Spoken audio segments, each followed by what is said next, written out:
ધોરણ 12 સાયન્સના નવા વિડીયો લેક્ચરની અંદર આપ સર્વશ્રીઓનું હાર્દિક સ્વાગત છે. આપણે સેમિકન્ડક્ટર ઇલેક્ટ્રોનિક્સનો અભ્યાસ કરતા હતા. એમાં સૌપ્રથમ દ્રવ્ય જોયું. એમાં પહેલાં આપણે જોયું અંતર્ગત અર્ધવાહક, ઇન્ટ્રિન્સિક સેમિકન્ડક્ટર. તો કે સિલિકોન અને જર્મેનિયમ શુદ્ધ સ્વરૂપમાં હોય તો એને અંતર્ગત કે શુદ્ધ અર્ધવાહક કહે છે, પણ એનું વાહકતા પ્રમાણમાં ઓછી હોય માટે એની વાહકતા વધારવા માટે એમાં અશુદ્ધિ ઉમેરવામાં આવે. આ જે અશુદ્ધિ ઉમેરવાની પ્રક્રિયા છે એને કહેવાય ડોપિંગ. જસ્ટ પ્રિવિયસના લેક્ચરનું રિવિઝન છે. અશુદ્ધિ બે પ્રકારે ઉમેરી શકો, પેન્ટાવેલેન્ટ અને ટ્રાઇવેલેન્ટ. ફોસ્ફરસ, આર્સેનિક, એન્ટીમની જેવી જો પેન્ટાવેલેન્ટ અશુદ્ધિ ઉમેરીએ તો N પ્રકારનો અર્ધવાહક તૈયાર થાય, અને જો ટ્રાઇવેલેન્ટ અશુદ્ધિ ઉમેરીએ કે જેની અંદર ગેલિયમ, એલ્યુમિનિયમ જેવી, તો બોરોન, એલ્યુમિનિયમ છે એવી અશુદ્ધિ ઉમેરીએ, ટ્રાઇવેલેન્ટ અશુદ્ધિ ઉમેરીએ તો P પ્રકારનો અર્ધવાહક. તો આના વિશે આપણે ડીપમાં પ્રીવિયસના લેક્ચરની અંદર જોયું હતું. પરંતુ આ જે અર્ધવાહક છે, બહિર્ગત અર્ધવાહક, જેને બહિર્ગત કે એક્સટેન્સિક સેમિકન્ડક્ટર કહે છે, એનો ઉપયોગ PN જંક્શન તૈયાર કરવા માટે થાય છે. તો PN જંક્શન શું છે? તો કે ડાયોડ અને ટ્રાન્ઝિસ્ટર જેવી ડિવાઇસીસ રચનાઓ તૈયાર કરવી હોય તો એનો પાયાનો એકમ છે PN junction. Most important topic છે PN જંક્શન. અને PN જંક્શન ડાયોડ કહે છે કારણ કે એને બે ઇલેક્ટ્રોડ જોડેલા હોય માટે એને PN જંક્શન. પીને એક ઇલેક્ટ્રોડ હોય, એન સાથે એક ઇલેક્ટ્રોડ જોડેલું હોય માટે એને PN જંક્શન ડાયોડ તરીકે ઓળખવામાં આવે છે. તો નવા ટોપિક ઉપર આવીએ કે PN જંક્શન કેવી રીતે રચાય, ડેપ્લેશન વિસ્તાર અને પોટેન્શિયલ બેરિયર સમજાવો. તો હવે PN જંક્શન તૈયાર કરવા માટે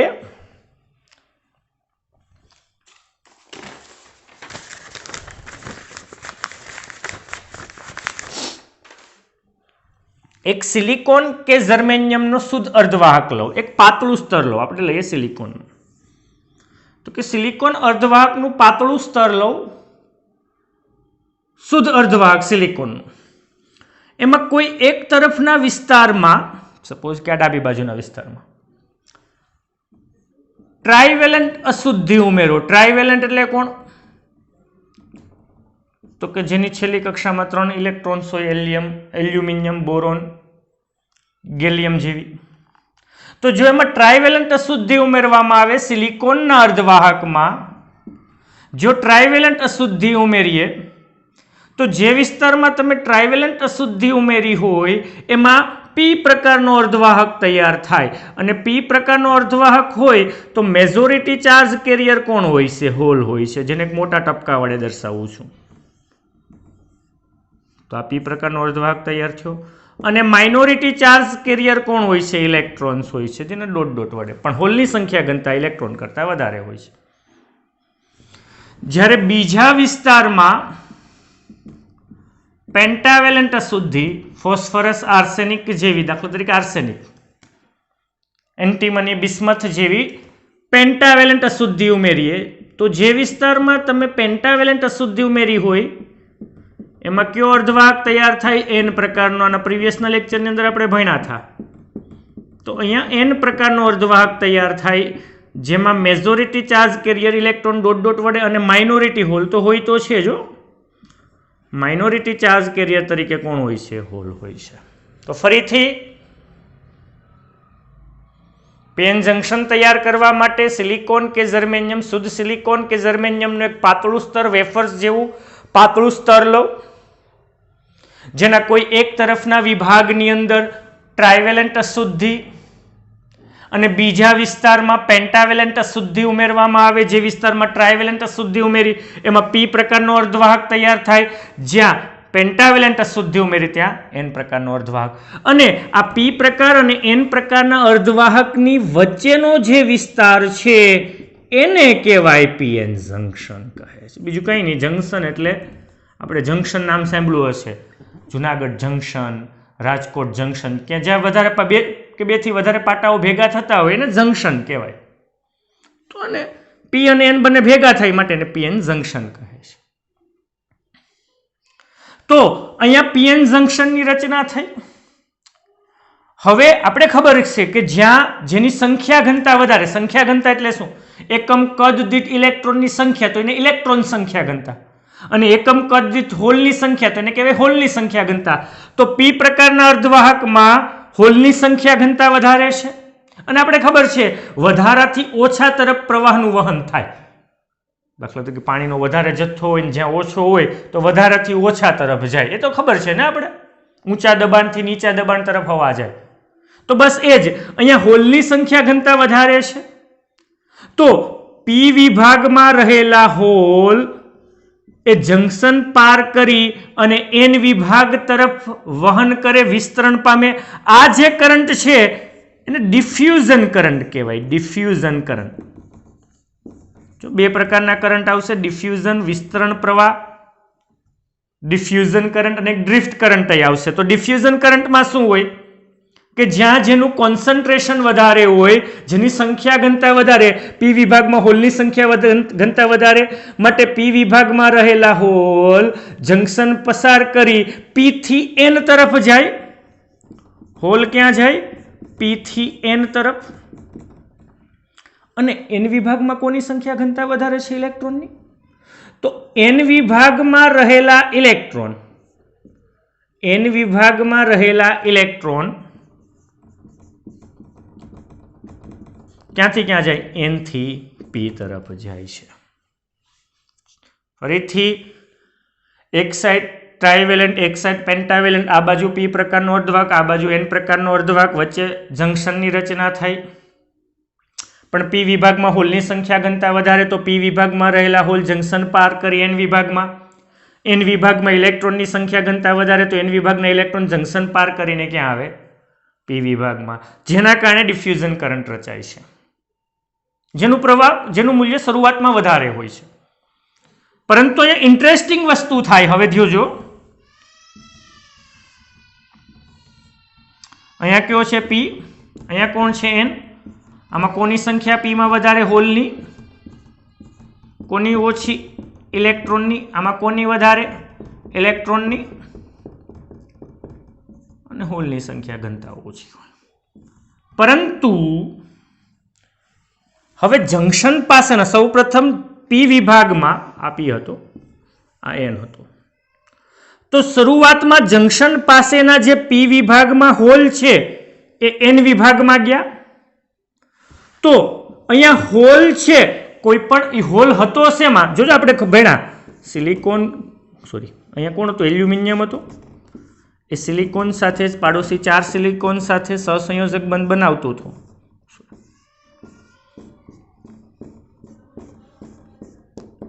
તો એક ખાલી હતો એટલે હોલની રચના થતી છે. યાની આ હોલ તો પરમાણુમાં હોય ને, યાની પરમાણુ જો હોલ ગુમાવે, ધન વિદ્યુત ભાર ગુમાવે, અને કોઈ પણ પરમાણુ ધન વિદ્યુત ભાર ગુમાવે તો એ ઋણ વિદ્યુત ભારિત બને. અહીંયા ઋણ આયનની. યાની પી વિભાગમાં જંકશન પાસેના વિસ્તારમાં પી વિભાગમાં જે પરમાણુ હોલ ગુમાવે છે એ પરમાણુ ઋણ વિદ્યુત ભારિત આયનો બને છે. અને અહીંયા જો એન વિભાગમાં ઇલેક્ટ્રોન ગુમાવે, યાની કે હું તમને શોર્ટમાં કહું તો અહીંયા કઈ આર્સેનિકની શુદ્ધિ હતી? પાડોશી 4 સિલિકોન સાથે સહસંયોજક બંધથી જોડાયેલ હોય. 5મો ઇલેક્ટ્રોન પ્રાપ્ત થતો, પણ એ 5મો હોય કોનો? પરમાણુનો હોય. અને જો પરમાણુ ઇલેક્ટ્રોન ગુમાવે, પરમાણુ ઇલેક્ટ્રોન ગુમાવે તો એ ધન વિદ્યુત ભારિત બને. આ તો આઈડિયા છે ને. કોઈ પણ પરમાણુ જો ઇલેક્ટ્રોન ગુમાવે તો એ ધન વિદ્યુત ભારિત, અને જો ધન વિદ્યુત ભાર ગુમાવે તો ઋણ વિદ્યુત ભારિત. તો એન વિભાગમાં રહેલા જંકશન પાસેના ઇલેક્ટ્રોન ગુમાવે પરમાણુ તો એ ધન વિદ્યુત ભારિત આયન બને છે. જો ઇન્ટરેસ્ટિંગ બન્યું અહીંયા. યાની કે પી વિભાગમાં મેજોરિટી હોલ હોય, પણ જંકશન પાસેનો જે વિસ્તાર છે એમાંના હોલ તો વયા ગયા.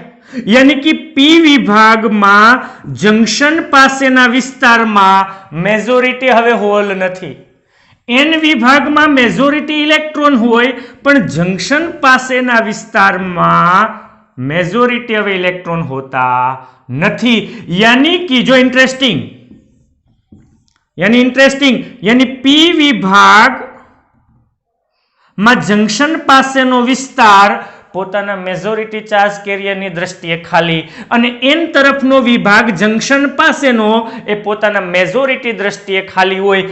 આ જે વિસ્તાર છે ને એને બીજું કંઈ નહીં પરંતુ ડેપ્લેશન બેરિયર કહે છે. શું કહે છે? ડેપ્લેશન બેરિયર કે ડેપ્લેશન વિસ્તાર કહે છે.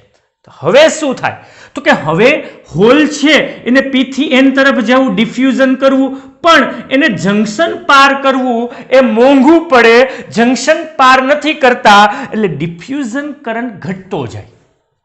ડિફ્યુઝન કરંટ અહીંયા મહત્તમ હતો શરૂઆતમાં, પરંતુ જેમ જેમ સમય જાય એમ ડિપ્લેશન બેરિયર પહોળું થતું જાય. જેમ ડેપ્લેશન બેરિયર પહોળું થાય એટલે ડિફ્યુઝન કરંટ ઘટતો જાય, પરંતુ ત્યાં ડ્રિફ્ટ કરંટ વધતો જાય. ડ્રિફ્ટ કરંટ શું છે કહું? કારણ કે મેજોરિટી હોલ છે પણ એ માઇનોરિટી કોણ છે? ઇલેક્ટ્રોન. તો આ ધન વિદ્યુત ભારિત આયનો છે એ ઇલેક્ટ્રોનને આકર્ષે તો હવે ઇલેક્ટ્રોન આ બાજુ જશે, હોલ છે એ આ બાજુ જશે. યાની કે હવે પી વિભાગના માઇનોરિટી જંક્શન પાર કરી શકે, એન વિભાગના માઇનોરિટી પાર કરી શકે, જંક્શન પાર કરી શકે, એને કહેવાય ડ્રિફ્ટ કરંટ કહે છે. અને જેવો ડિફ્યુઝન કરંટ અને ડ્રિફ્ટ કરંટ સમાન થાય એટલે વિસ્તરણ અટકી જાય છે. તો આ જે છે એને કહેવાય ડેપ્લેશન વિસ્તાર કે પોટેન્શિયલ બેરિયર. શું છે હું ફરીથી કહું છું. એટલી વસ્તુ ફરીથી, પીએન જંક્શન એક મોસ્ટ ઇમ્પોર્ટન્ટ ટોપિક છે, કારણ કે ડાયોડ કે ટ્રાન્ઝિસ્ટર રચનામાં એક પાયાનો એકમ છે P N junction. P N junction diode કહેવાય કારણ કે પી તરફ એક છેડો ઇલેક્ટ્રોડ જોડવામાં આવે, એન સાથે એક ઇલેક્ટ્રોડ જોડવામાં આવે, બે ઇલેક્ટ્રોડ હોય એટલે ડાયોડ, એટલે કહેવાય પીએન જંક્શન ડાયોડ. અને આકૃતિનું બધું કહું છું તમને. તો પીએન જંક્શન રચાય કઈ રીતે? તો કે સિલિકોન કે જર્મેનિયમના એક પાતળા સ્તરમાં કોઈ એક તરફના વિભાગમાં ટ્રાઇવેલેન્ટ અશુદ્ધિ અને કોઈ બીજા તરફના વિસ્તારમાં પેન્ટાવેલેન્ટ અશુદ્ધિ. તો જ્યાં ટ્રાઇવેલેન્ટ અશુદ્ધિ ઉમેરી ત્યાં પી પ્રકારનું, જ્યાં પેન્ટાવેલેન્ટ અશુદ્ધિ ઉમેરી ત્યાં એન પ્રકારનો અર્ધવાહક તૈયાર થાય અને બંનેની વચ્ચે જંક્શન રચાય, પીએન જંક્શન. પી વિભાગમાં મેજોરિટી ચાર્જ કેરિયર હોલ, હોલની સંખ્યા ઘનતા વધારે. એન વિભાગમાં ઇલેક્ટ્રોનની સંખ્યા ઘનતા વધારે. યાની કે જ્યાં કોન્સન્ટ્રેશન વધારે ત્યાં વધારાથી ઓછા તરફ વહન થાય. યાની પી વિભાગના હોલ પી થી એન તરફ અને એન વિભાગના ઇલેક્ટ્રોન એન થી પી તરફ વહન પામે અને ડિફ્યુઝન કરંટ રચે.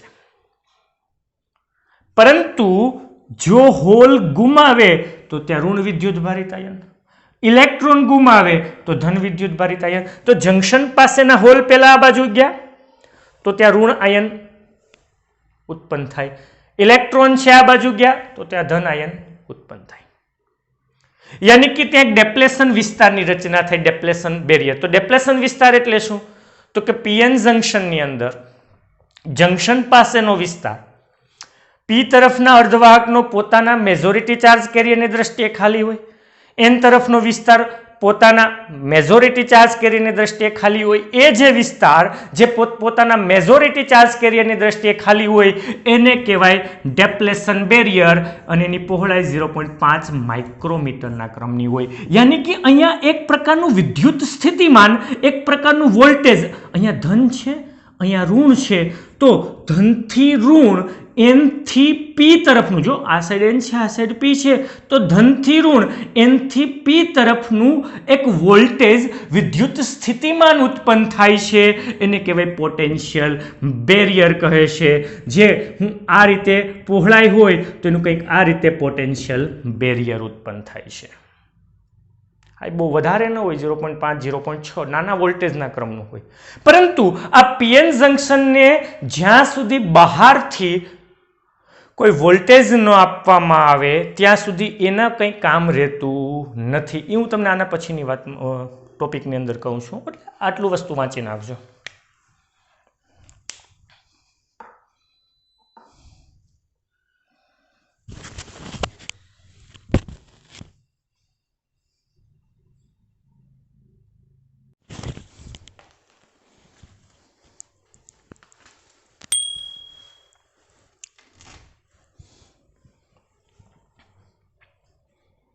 નવા ટોપિક ઉપર આવીએ કે પીએન જંક્શનમાં ડેપ્લેશન બેરિયર અને પોટેન્શિયલ બેરિયર સમજાવો.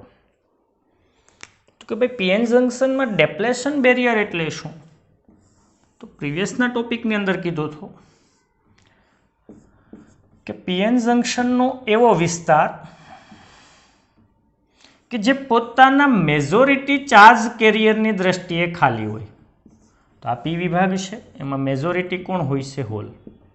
પરંતુ એ પોતાના મેજોરિટી ચાર્જ કેરિયરની દ્રષ્ટિએ ખાલી હોય છે, ત્યાં ઋણ વિદ્યુત ભારિત આયન હોય છે. એન વિભાગમાં મેજોરિટી ચાર્જ કેરિયર કોણ છે? ઇલેક્ટ્રોન. Minority hole. પરંતુ તે પોતાના મેજોરિટી ચાર્જ કેરિયરની દ્રષ્ટિએ ખાલી હોય. તો કે ડેપ્લેશન બેરિયર એટલે એવો વિસ્તાર, જંક્શન પાસેનો એવો વિસ્તાર કે જે પોતપોતાના મેજોરિટી ચાર્જ કેરિયરની દ્રષ્ટિએ ખાલી હોય, એને કહેવાય ડેપ્લેશન બેરિયર. અને એની પહોળાઈ 0.5 માઇક્રોમીટરના ક્રમની હોય છે. હા, એની પહોળાઈમાં વધારો કે ઘટાડો કરી શકાય. એક તો શુદ્ધિમાં ફેરફાર કરીને, અને બીજો બહારથી આપેલા વોલ્ટેજમાં, બાયસ વોલ્ટેજમાં ફેરફાર કરીને. અને અહીંયા ધનથી ઋણ, ધન આયનથી ઋણ આયન તરફનું એક વિદ્યુત સ્થિતિમાન ઉત્પન્ન થાય, એનથી પી તરફનું, એને શું કહેવાય? પોટેન્શિયલ બેરિયર, જેનો વોલ્ટેજ 0.2 વોલ્ટથી 0.7 વોલ્ટ કે 1 વોલ્ટના ક્રમનો હોય છે. સિલિકોનનો અર્ધવાહક હોય તો એનું મૂલ્ય કંઈક 0.7 વોલ્ટ, અને જર્મેનિયમનો હોય તો 0.3 વોલ્ટ હોય છે. આમાં ફ્લક્ચ્યુએશન્સ હોય અશુદ્ધિ પ્રમાણ. યાની કે અહીંયા એક પ્રકારનું બેરિયર ઉત્પન્ન થયું, એક પ્રકારનું વોલ્ટેજ ઉત્પન્ન થયું છે, જે 0.3 થી 0.7 વોલ્ટના ક્રમનું હોય છે. આ જે વોલ્ટેજ છે એને બીજું કંઈ નહીં પરંતુ પોટેન્શિયલ બેરિયર કહે છે.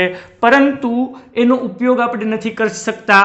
આ જે પીએન જંક્શન છે, પીએન જંક્શનને બે ઇલેક્ટ્રોડ જેડા હોય માટે એને પીએન જંક્શન ડાયોડ કહેવાય. પરંતુ એને જ્યાં સુધી બહારથી બાયસ વોલ્ટેજ આપવામાં ન આવે, બે પ્રકારનો બાયસ હોય, ફોરવર્ડ બાયસ અને રિવર્સ બાયસ. ફોરવર્ડ કોને, રિવર્સ કોને, એના પછીના ટોપિકની અંદર કહું.